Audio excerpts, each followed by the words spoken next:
Presiden Jokowi dikabarkan akan mengocok ulang komposisi menteri di bulan Januari ini. Tak hanya sekali Jokowi menyinggung soal ini.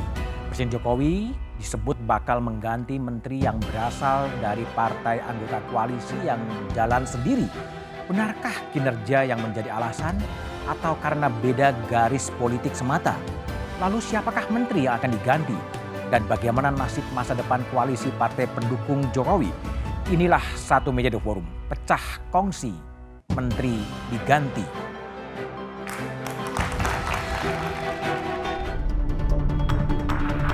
Untuk reshuffle, Pak. Besok. Jumat, Pak. Bisa Jumat, bisa Senin, bisa Selasa, bisa Rabu. Partai Nasdem yang sudah mendahului mendeklarasikan calon presidennya.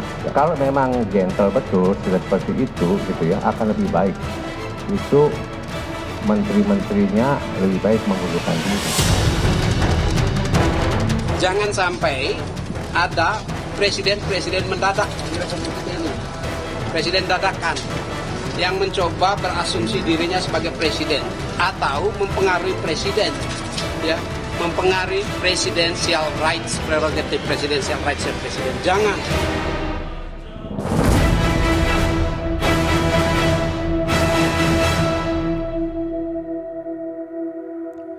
Tak hanya sekali Presiden Jokowi melempar wacana soal perombakan kabinet.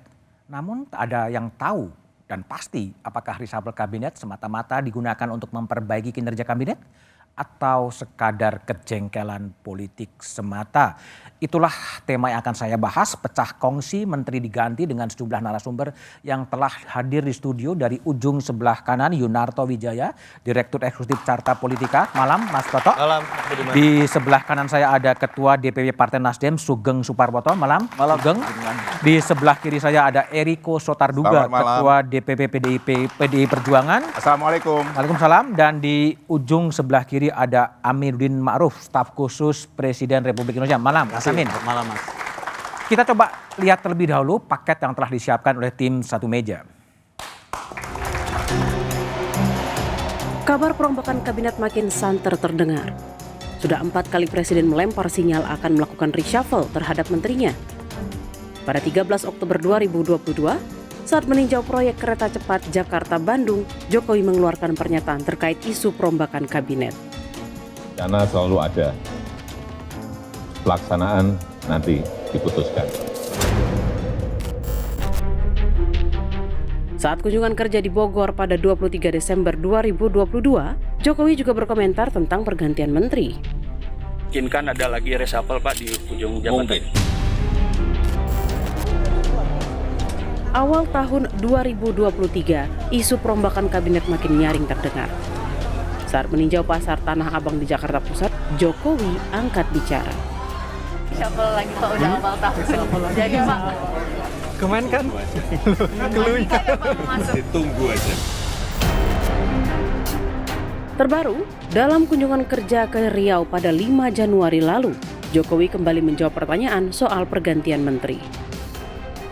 Besok. Jumat, Pak. Bisa Jumat, bisa Senin, bisa Selasa, bisa Rabu. Dorongan perombakan kabinet dari partai pengusung juga kian kuat. Hubungan dua partai koalisi yang mengawal pemerintahan PDIP dan Nasdem terlihat makin tak harmonis. Ketua DPP PDIP Jarod Saiful Hidayat meminta Jokowi mengganti menteri dari Nasdem.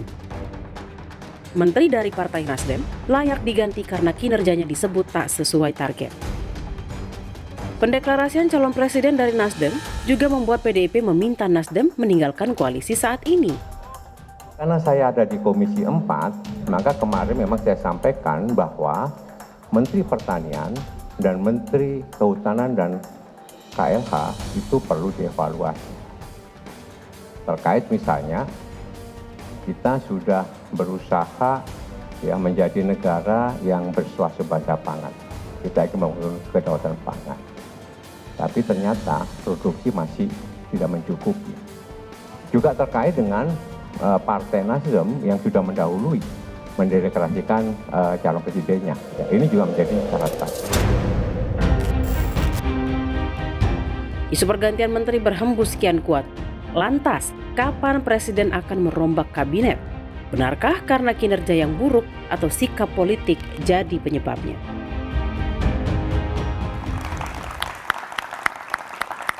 Oke, saya akan bertanya kepada Aminuddin Ma'ruf, staf khusus Presiden Republik Indonesia. Mas Amin, jawaban Presiden pendek-pendek. Mungkin bisa Senin, bisa Selasa, bisa Rabu, bisa Jumat, ditunggu saja.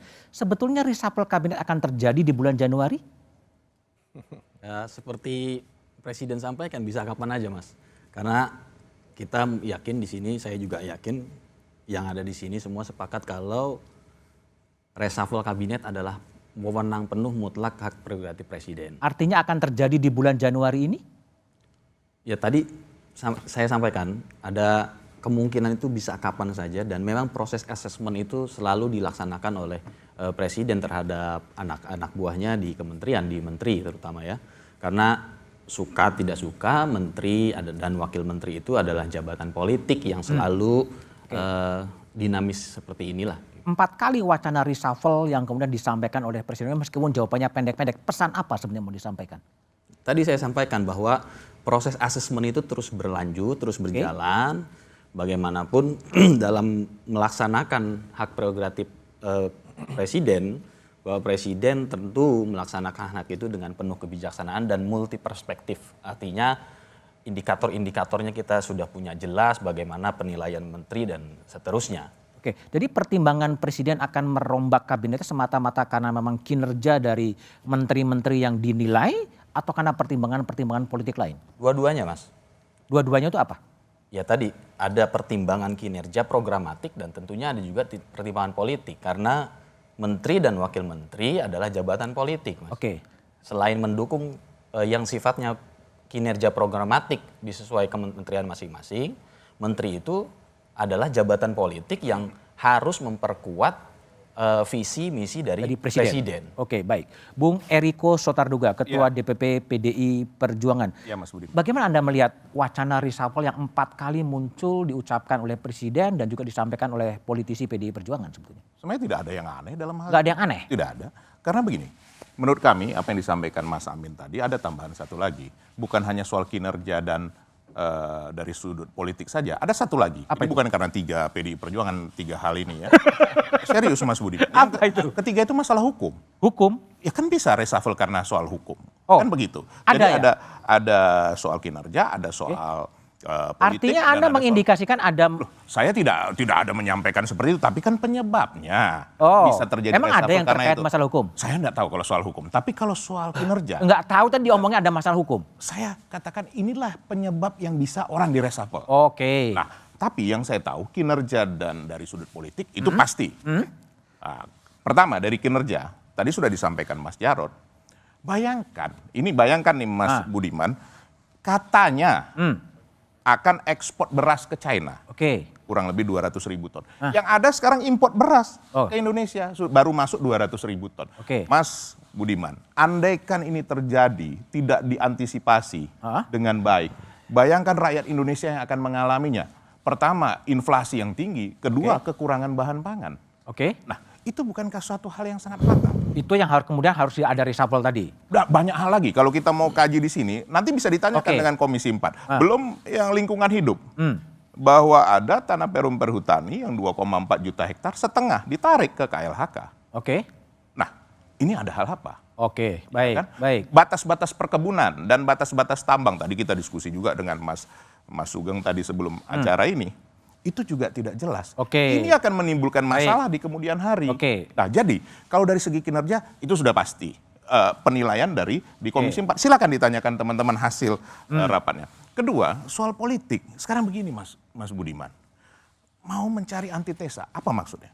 Antitesa. Kan begitu. Nah, sekarang sudah menyatakan ini. Kalau ini memang serius, kenapa tidak dijadikan saja? Dan sebenarnya apa masalahnya dengan mundur dari kabinet? Oke, baik. Kami pernah baik. mengalami jadi oposisi, Mas. Oke. Wajar-wajar saja. Bahkan Enak setelah oposisi oposisi menang. Oke, Sugeng, ini gimana sebetulnya Anda lihat sinyal reshuffle yang berulang kali disampaikan oleh Presiden dan diperkuat oleh Eriko tadi, gimana Anda lihat? Nampaknya argumentasi sudah disiapkan. Sudah disiapkan. Kontra argumentasinya Anda apa? Ya begini ya, bahwa sekali lagi kita bukan ini kok normatif begitu, tapi memang itu faktanya. Ini hak prerogatif Presiden. Ya. Yang berhak menilai adalah Presiden. Ingat, Hmm. Presiden melantik dan memberhentikan menteri, itu Presiden. Jadi memang hak prerogatif Presiden. Bagi kami sekali lagi, tidak ada masalah sedikit pun kalau toh atas kebutuhan, atas penilaian, atas dan sebagainya, Presiden lantas memutuskan untuk direshuffle, yang itu notabene adalah menteri dari Nasdem, sekali lagi tidak menjadi masalah apa-apa secara politik. Nggak ada masalah apapun? Tidak ada masalah apapun. Oke. Betul, dan kami akan tetap mendukung Pak Jokowi sampai tahun 2024. Catat itu. Jadi tidak ada keberatan apapun seandainya Menteri Nasdem di reshuffle? Sekali lagi tidak ada keberatan. Hanya langkah politik lanjutnya harus kita nggak tahu ya? Ya, bukan. Tetap akan mendukung, sekali lagi, meskipun Nasdem di reshuffle. Ini resmi ini. Resmi ya? Pernyataan resmi. Dari Ketua DPP Partai Nasdem? Ya, dan ini atas sepengetahuan Ketua Umum, saya katakan. Sudah sepersetujuan? Ya, sudah persetujuan Ketua. Kalau toh Nasdem di reshuffle, Nasdem akan tetap bersama Jokowi menuntaskan sampai tahun 2024. Dengan berbagai konsekuensi yang harus ditanggung. Tanpa reserve apapun? Tanpa reserve apapun. Mungkin unik, mungkin aneh, mungkin inilah etik politik yang sedang kami bangun. Ingat, konstitusi memerintahkan, konstitusi jelas. Calon presiden dan wakil presiden dicalonkan adalah partai politik dan gabungan partai politik. Dan dari awal Nasdem lah yang mencalonkan Pak Jokowi Ma'ruf Amin. Maka bertanggung jawab juga secara moral dan etik untuk mengantar suksesnya seorang Jokowi. Nah gitu loh. Meskipun menterinya di reshuffle. Meskipun menterinya di reshuffle. Ini pernyataan resmi. Harus ditegaskan pernyataan resmi dari DPP Partai Nasdem. Toto, jadi Toto lihat ini perombakan kabinet di awal-awal tahun politik sebetulnya apa sih yang terjadi? Saya sekaligus klarifikasi gini, Mas. Munculnya ini 23 Desember. Kenapa saya harus merasa klarifikasi? Sehari sebelumnya itu ada rilis survei Carta Politika. Dan kalau dilihat rekaman lengkap, Presiden ditanyakan bagaimana respon terhadap survei Carta Politika. Kenapa harus saya klarifikasi? Setelah itu banyak beberapa petinggi partai itu nelfon saya, nanya, ini survei settingan Presiden atau bukan? Misalnya untuk nendang seseorang atau partai tertentu. Ini survei yang berisi soal kesetujuan soal reshuffle? Surveinya itu sebetulnya berbicara mengenai banyak hal. Approval rating, berbagai macam sektor, termasuk mengenai reshuffle. Apakah baru sekarang ditanyakan? Tidak. Dalam 6 kali rilis kita, ini selalu ditanyakan. Tetapi kenapa jadi menarik perhatian publik dan wartawan dan ditanyakan kepada Presiden? Karena memang harus diakui ada momen terkait dengan isu mengenai keluarnya Nasdem atau tidak. Jadi dikaitkan secara politik. Dan saat itu doorstop loh. Jadi kalau saya mau berspekulasi, pertama dilihat dari momen, bukan Pak Jokowi yang memulai. Carta Politika yang memulai? Bukan. Bukan juga? Wartawan melakukan doorstop dan tidak mungkin untuk tidak ditanya. Karena Carta sudah menanyakan ini 6 kali dan 6 kali dirilis. Wartawan baru kali ini menanyakan ke Pak Jokowi. Itu yang pertama. Jadi saya sih sebenarnya belum melihat ada indikasi kuat Pak Jokowi sedang mengeluarkan sebuah sinyalemen politik untuk reshuffle. Itu pertama. Yang kedua, saya konsisten menyatakan catatan kritis buat pihak-pihak yang kita bahas di sini. Pak Jokowi simple, bagaimana reshuffle harus tetap diartikan tata ulang kinerja. Bahwa bobotnya ada politik, ada variabel lain, tentu saja itu menjadi hak prerogatif Presiden. Tapi jangan sampai hanya pada bobot politik semata. Karena bukan tata ulang koalisi, arti dari reshuffle. Yang kedua, catatan kritis buat teman-teman PDI Perjuangan yang berani belak-belakan berbicara mengenai misalnya 2 menteri dan sikap politik Nasdem adalah saya harapkan ini tidak bobotnya lebih berat kepada sekedar perbedaan sikap politik. Kalau mau masuk ke dalam definisi mengenai tata ulang kinerja, lanjutkan narasi yang Mas Jarod sudah sebutkan sebagai Komisi 4. Kalau memang buruk 2 menteri tersebut, lakukan itu dalam sebuah diskusi yang kemudian ketika diganti pun bobot harus lebih baik. ada, tapi kualitas dari perbaikan kinerja juga ada. Itu catatan kritis buat ini. Yang terakhir buat teman-teman Nasdem, saya sudah sering mengulang dan saya pernah sampaikan ini ke Bang Surya Paloh langsung sehari sebelum deklarasi Mas Anies. Saya terbuka menyatakan persoalannya bukan Anies. Menurut saya akan menimbulkan polemik adalah kalau kemudian nanti ada rencana deklarasi atau koalisi dilakukan dengan 2 partai oposisi. Kalau itu dilakukan, artinya Nasdem sudah memilih bergabung dengan dua partai yang memiliki cara pandang berbeda tentang negara. Dan kita sudah punya pengalaman empiris pada tahun 2018, PAN melakukan itu dan PAN mundurkan diri. Oke, itu fatsun ya. Tapi ada juga pertanyaan Bung Amin, apa betul sih kemudian menteri-menteri dari Nasdem yang disebut-sebut udah dipanggil oleh Presiden Jokowi, tapi jawabannya setelah jeda berikut ini.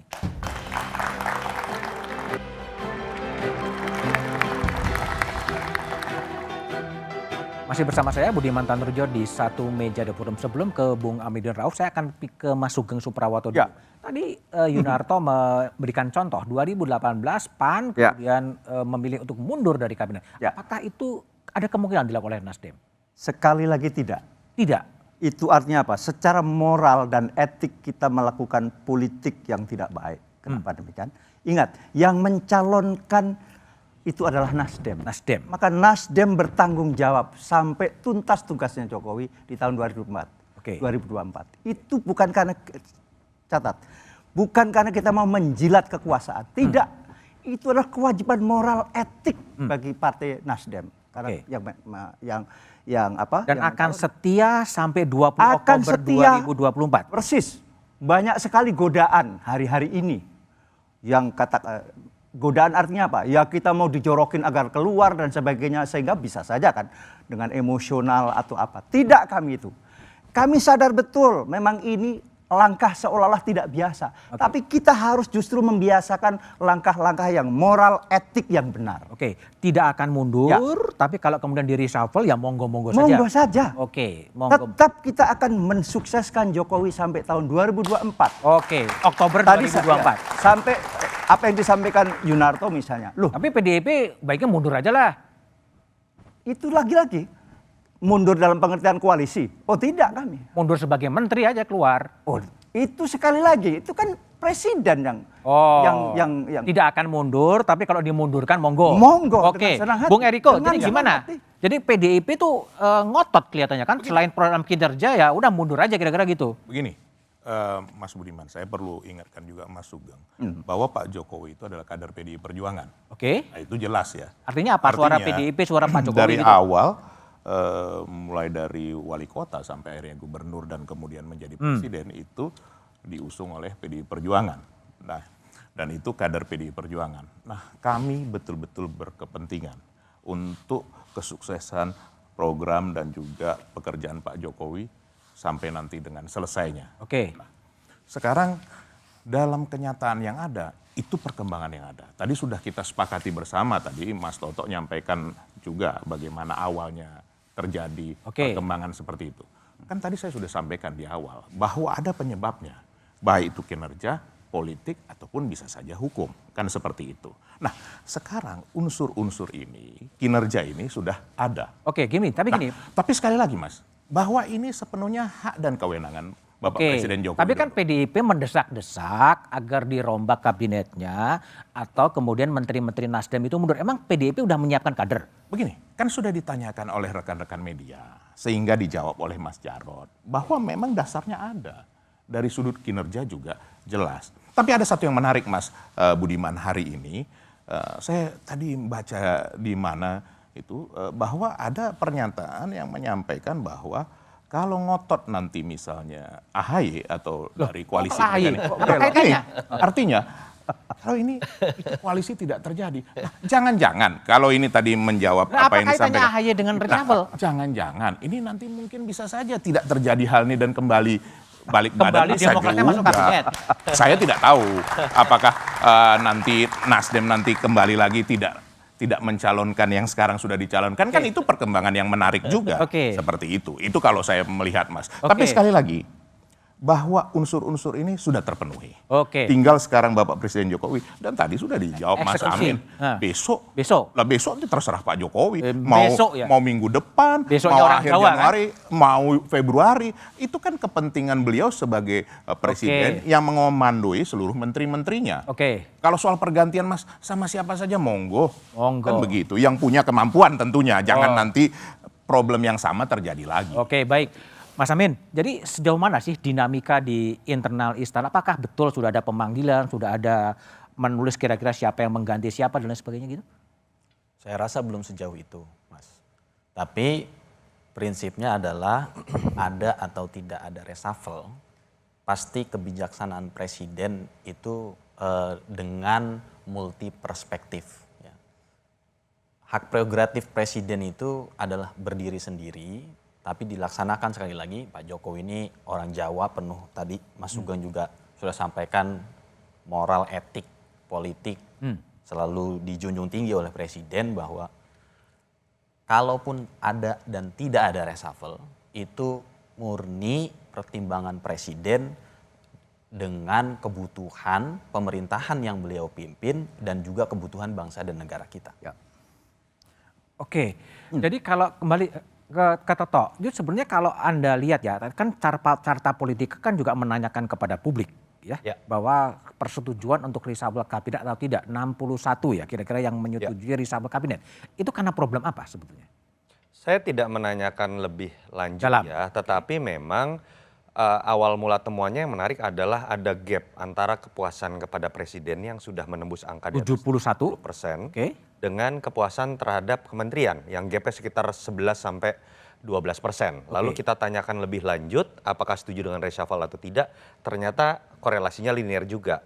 Gap ketidakpuasan itu kemudian berlanjut dengan persetujuan terhadap reshuffle. Saya harus jelaskan, saya termasuk yang tidak sepakat kalau pertanyaan nama-nama mana kementerian yang paling memuaskan tidak, itu bisa ditanyakan di survei. Itu nggak fair. Karena biasanya akan bias popularitas. Yang tingkat kepuasannya tinggi itu biasa adalah nama-nama yang populer, capres, lagi pengen jadi atau pernah nyapres dan lain-lain. Nah, jadi survei Anda itu kan umum ya, bahwa apakah karena memang setuju rilisnya itu tidak khusus mengenai reshuffle, dan kita pernah 5 kali sebelumnya merilis hal tersebut, tapi buat wartawan tidak menarik. Tidak menarik. Setelah kejadian Nasdem deklarasi menjadi menarik. Artinya yang saya ingin katakan Mas Budiman, kita nggak bisa nafikan kok. Unsur politiknya sangat kuat. Apakah tidak ada hak kemudian buat presiden menggunakan alasan politik dengan bobot lebih berat? Apakah tidak ada alasan buat PDI Perjuangan untuk mendorong karena alasan bobot politik? Itu sah-sah saja. Nah, kembalikan ke porsi masing-masing. Contoh, bagaimana teman-teman PDI Perjuangan boleh saja mengatakan Anda sudah mengatakan capres Anda antitesis pemerintahan yang sekarang, kita tidak bisa bekerjasama dengan Anda.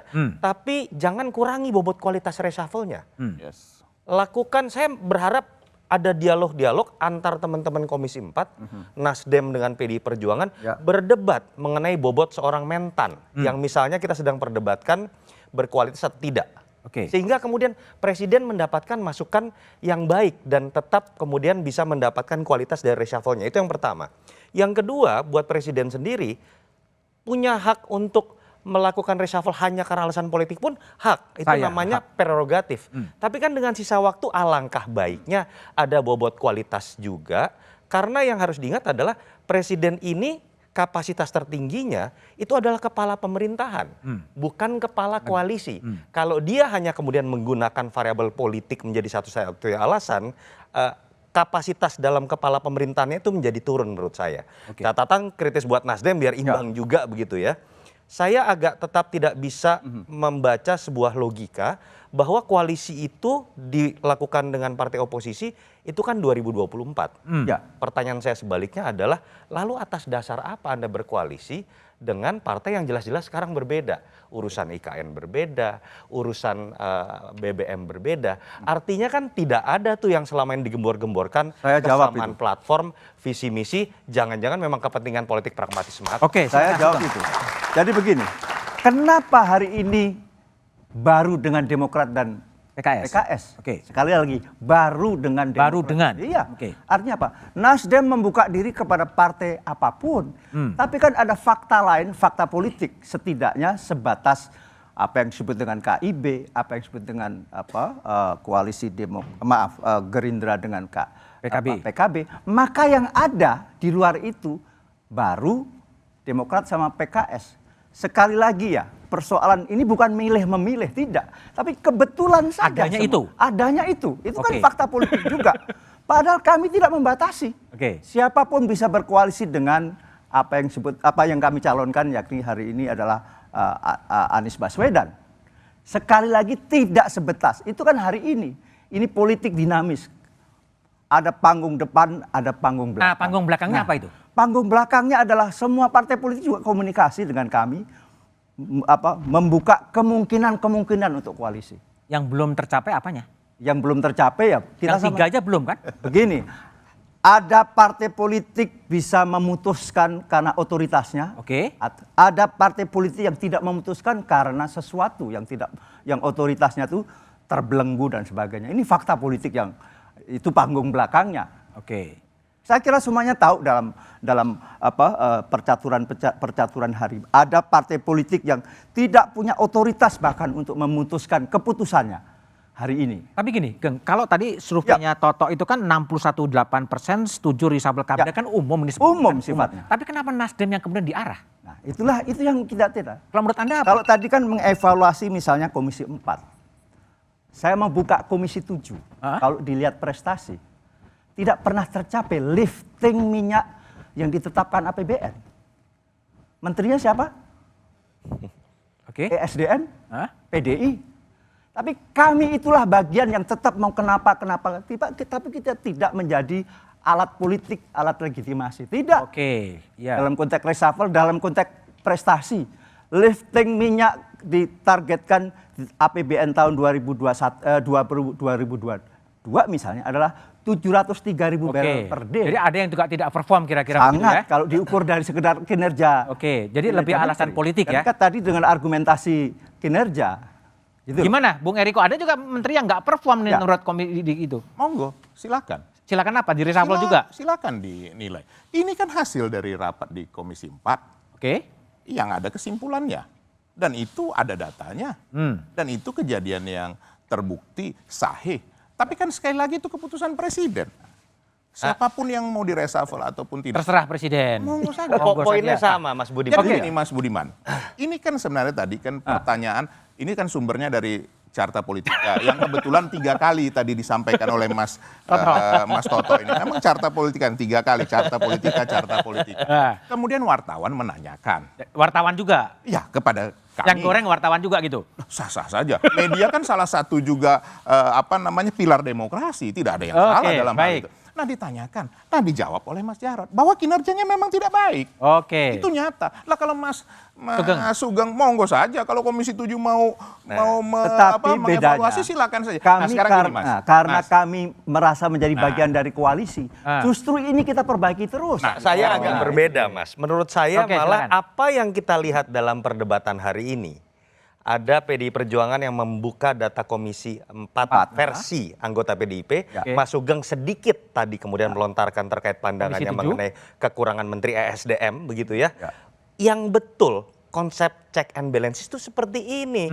Jangan-jangan yang selama ini salah adalah ketika dua partai ini atau semua partai jangan-jangan mendefinisikan bahwa selama kita kong kali kong dan satu sikap politik, kita nggak usah check and balance. Cincai aja ini yang benar, ini yang kita harapkan dalam konteks demokrasi sebenarnya. Ini Mas, tadi saya juga mesti meluruskan Mas Toto ini. Diluruskan juga. Kalau semua kehidupan itu dengan bicara kong kali kong, ya kita juga mesti tanyakan Mas Toto, hasil surveinya siapa yang bayar nih surveinya? Loh, benar kan? Presiden juga harus sampaikan seperti itu. Nah, begini. Oke, sebentar. Tapi menariknya adalah kira-kira gimana nih apa koalisi Nasdem dan PDIP dalam pemerintahan Presiden Jokowi? Tapi jawabannya setelah jeda berikut ini.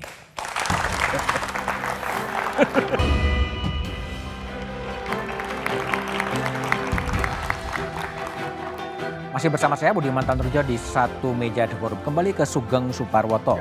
Nasdem ini memang mencalonkan Presiden Jokowi. Tapi ada kesan publik hari-hari ini tuh belok sebetulnya. Balik badan ya. Dengan memunculkan antitesa dan lain sebagainya. Apa yang terjadi sebetulnya? Begini, soal antitesa itu kan interpretasi orang lagi-lagi. Sekali lagi kita pertegas bahwa Jokowi dan itu adalah kesinambungan dari semuanya. Ada, sebagaimana juga Bung Anies kemukakan, ada continuity dan juga ada change. Dan kan memang begitu fitrahnya. Ini kan mengandaikan dialektikanya Hegel ya. Ada tesa, antitesa, maka timbul tesa baru, maka nanti dan seterusnya. Tapi fakta tidak dalam konteks itu. Tapi dalam fakta politik kan mengatakan sejak Nasdem kemudian mendeklarasikan Mas Anies sebagai baca pres 2024, langkah-langkah fraksi DPR Nasdem berbeda ya? Tidak sama sekali. Sama sekali tidak berbeda. Silahkan sebut di mana bedanya. Banyak hal keputusan-keputusan strategis justru Nasdem tetap di depan.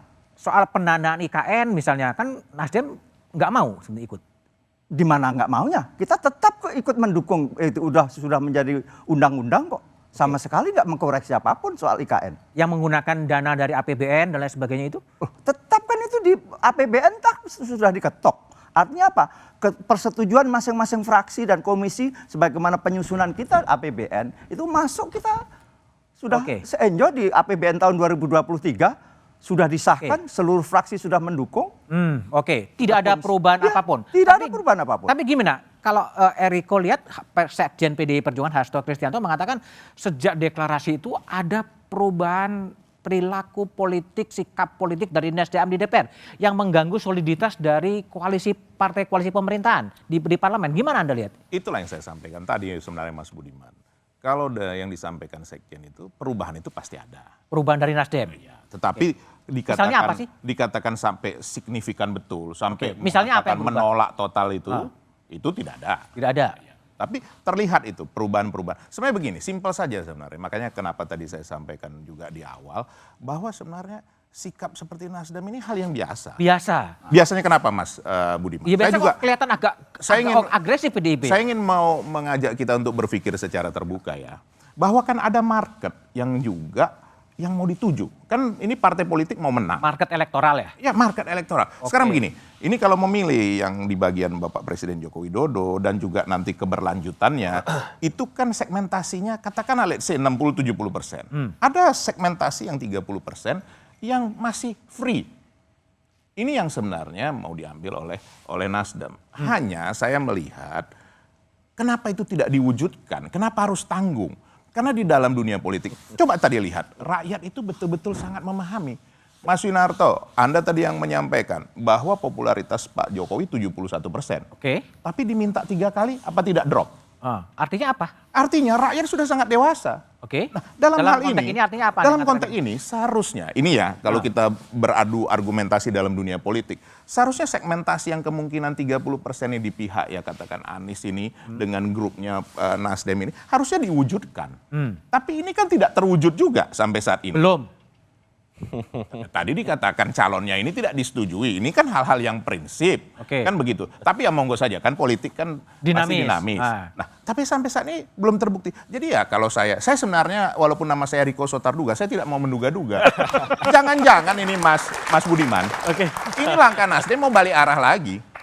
Kalau saya lihat ya, tidak berhasil ini akhirnya ya udahlah. Kami gabung lagi. Mungkin lebih di tengah. Anda lihat nggak ada perubahan sikap politik fraksi Partai Nasdem di parlemen sejak deklarasi Anies itu sebetulnya? Salah satu yang sempat memunculkan polemik kan adalah Nasdem termasuk partai yang belakangan menyetujui kesepakatan mengenai IKN dalam rapat resmi DPR. Itu ada catatannya yang pertama.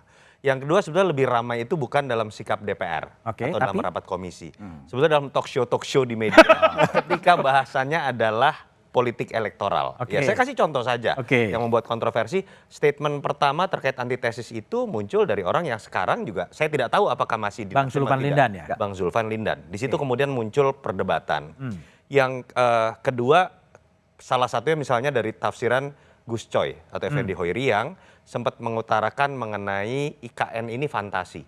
Fantasi? Ya, nah itu kan sementara kita tahu Gus Coy itu jubir. Ketika kemudian berulang-ulang menjadi jubir dan mengeluarkan statement terhadap kebijakan yang strategis, artinya kan bisa dianggap ini pembiaran dari DPP. Jadi menurut saya spekulasinya memang tidak salah juga ketika mengarah kepada perubahan yang ada gitu. Nah pertanyaannya adalah kan sekarang tinggal pilihan antara Nasdem yang akan menyelesaikan polemik ini dengan mengundurkan diri atau Pak Jokowi yang mengambil perannya secara prerogatif untuk kemudian memang melakukan reshuffle, termasuk salah satu fungsinya adalah menyelesaikan polemik ini, tidak juga menjadi beban buat partai lain, tidak juga menjadi beban buat Nasdem. Menyelesaikan polemik dalam tapi dengan catatan jangan sampai peristiwa besar bernama reshuffle yang maknanya adalah tata ulang kinerja itu kemudian tidak dimanfaatkan sebaik-baiknya untuk melakukan perbaikan kinerja tadi. Artinya gini loh, saya sepakat bahwa misalnya Menteri Nasdem karena alasan politik boleh dicopot. Tapi alangkah baiknya ada alasan juga yang menjelaskan bahwa menteri itu tidak baik kinerjanya. Kan harus diimbangi juga dengan logika lain. Artinya kalau ada menteri dari partai lain, walaupun partainya masih loyal, tapi kinerjanya buruk, harusnya kan juga diganti. Tapi Toto lihat kan, memang apakah betul bahwa Nasdem sudah tidak seia sekata dengan koalisi dan Jokowi dan partai koalisi sebenarnya? Sebetulnya kalau kita melihat dalam rapat-rapat, sorry ya teman-teman anggota DPR, mereka tetap bercanda dan biasa saja kok. Biasa saja. Tidak ada perdebatan seperti dalam talk show seperti ini. Tetapi balik lagi, logika saya mengenai bernegara, saya tetap tidak masuk. Bicara berkoalisi dengan dua partai oposisi yang hampir selalu menyatakan berbeda dalam berbagai kebijakan strategis Jokowi, lalu kemudian sekarang berkomunikasi paling intens, di sisi lain kemudian mengatakan kami tetap fokus pada menjaga pemerintahan Jokowi. Itu tidak mudah dilakukan. Tidak mudah. Seberapa sulit? Mudah kok itu semua. Mudah. Betul. Kita ini menjawab apa yang disampaikan Toto, apakah nggak mungkin? Sangat mungkin. Kami di tim kecil, kebetulan saya masuk tim kecil, membahas tentang calon presiden kita di tahun 2024 ke sana. Bahwa hari-hari ini dalam konteks pemerintahan Jokowi Ma'ruf Amin, kita betul-betul diametral beda kita dengan misalnya PKS dengan Demokrat, hal-hal tertentu. Satu contoh yang sangat strategis adalah kenaikan BBM misalnya. Itu betul-betul diametral gitu, dan itu kita tunjukkan, bahkan dalam titik-titik tertentu menjadi aneh kami ini gitu. Kenapa? Karena partai pendukung lain cukup setuju ketika penaikan itu, tetapi begitu ke publik malah menjawab lain.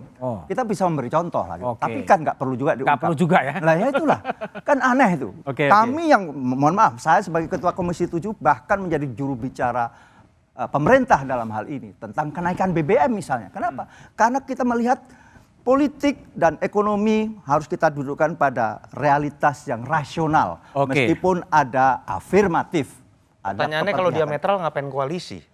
Untuk tahun 2024 pertama. Kedua, adanya hanya itu. Hanya itu. Adanya hanya itu. Agak sedih juga sih kalau alasan koalisi karena adanya hanya itu. Bukan. Ini bicara kebetulan yang lain juga sudah dikunci ya? Dikunci. Oke, baik. Kita kan tahu juga panggung belakangnya bahwa yang lain dikunci. Saya pertanyaan untuk Mas Amin ya, dengan berbagai dinamika dan politik yang ada, sebetulnya kapan sih menunggu momen apa lagi bagi Pak Jokowi untuk kemudian merombak kabinet? Tapi jawabannya setelah jeda berikut ini.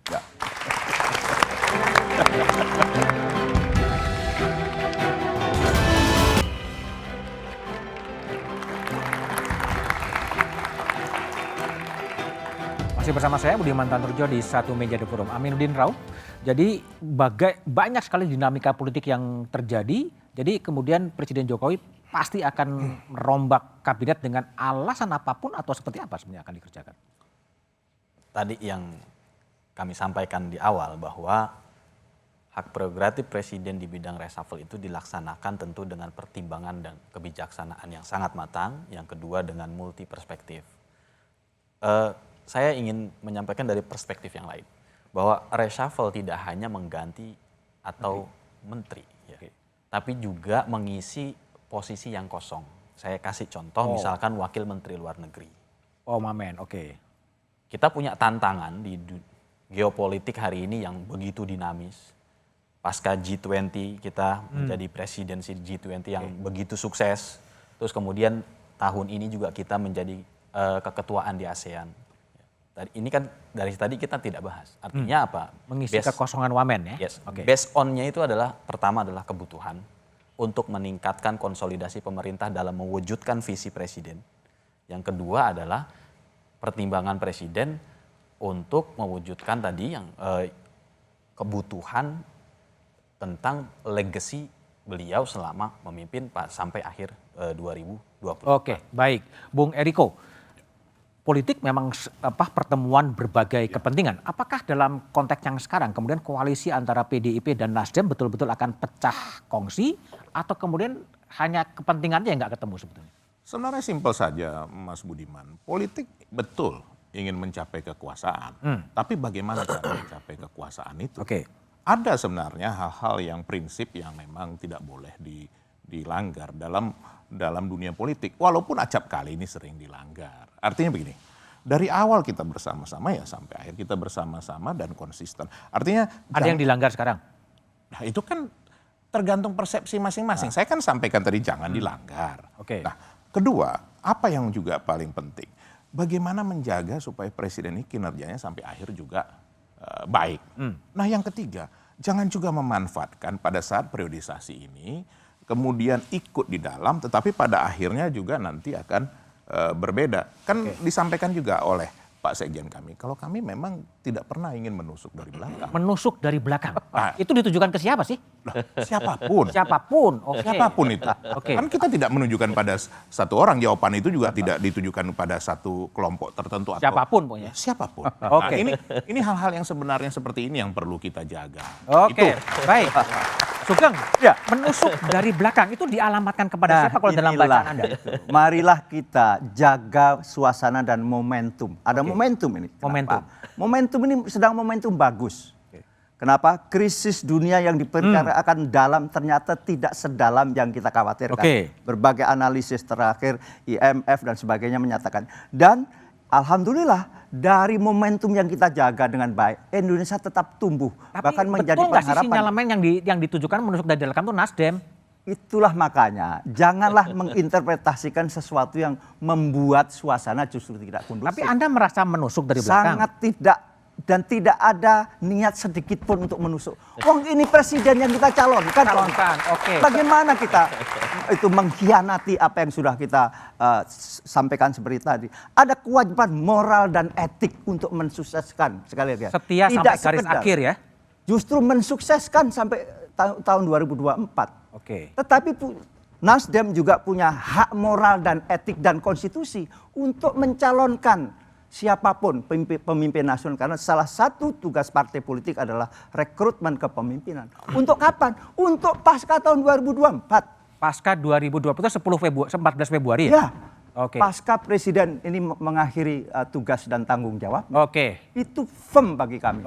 Baik. Yunarto Wijaya. Jadi gimana Anda lihat panas dingin hubungan PDIP dan Nasdem baik sebelum 14 Februari maupun sekarang ini gimana sebenarnya? Diselesaikannya gimana agar pemerintah tetap bisa berjalan dengan cukup baik? Isu ini bukan pertama kali. Kita nggak bisa berpura-pura ya. Rumor terkait panas dinginnya hubungan Nasdem dengan PDI Perjuangan ada banyak sekali kronologi yang bisa kita diskusikan.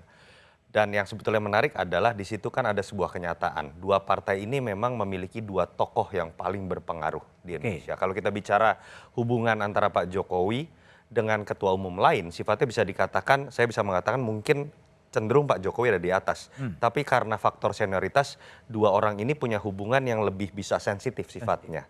Nah, yang terkait dengan tensi panas dingin ini khas dari situasi menuju open election. Kita masih bersyukur dibandingkan dengan situasi menuju open election SBY jilid kedua, terutama 2012 ke 2014, fakta Lemdak itu terjadi loh. Apa sih benchmark Lemdak atau tidak? Approval rating. Semenjak Juli 2011, approval ratingnya tidak pernah di atas 60%. Jokowi masih ada di atas 70%. Artinya betul tensinya panas dingin, tapi faktanya di hadapan masyarakat semua harusnya masih bisa dilihat baik-baik saja. Nah, harusnya ini yang bisa dimanfaatkan oleh Pak Jokowi ketika beliau ingin menjadi kingmaker, katakanlah seperti itu. Atau kemudian minimal akan soft landing sebagai presiden 2 periode.